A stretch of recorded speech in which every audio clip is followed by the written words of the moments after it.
دائما قل الحمد لله على كل صغيرة وكبيرة والحمد لله على كل خير. ملوخية የሚያስፈልገን እኔ የምጠቀመው ነጭ ሽንኩርት እና ሾርባ የዶሮ ሾርባ ወይም የስጋም ሾርባ ይቻላል። ይሄ ደግሞ ኩዝበራና ማጂ ነው የምጠቀመው።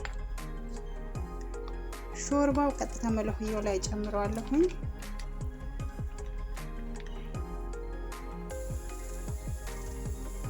መለውያው ይሄ ይመስላል። ሽንኩርት እየጠበስኩኝ ነው።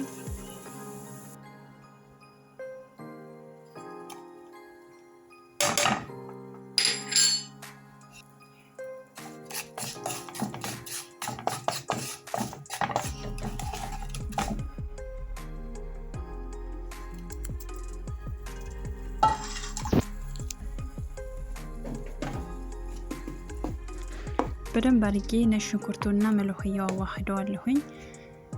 ከዛም ደግሞ ጨው አልተጠቀምኩም። ጨው መጀመሪያ ሾርባው ላይ ጨው ስላለና የዶሮ ማጂ ስለተጠቀምኩ ጨው አልጨመርኩም እና መለውያው ብዙ መብሰል አያስፈልገውም። ገና ገንፈል ሲል ነው ማጥፋት ያለብን። ብዙ ከበሰለ ይበላሻል። ያኔ አረንጓዴ ከለር ሆኖ ነው መቅረብ ያለበት እና በጣም ነው የሚጣፍጠው። ሞክሩ።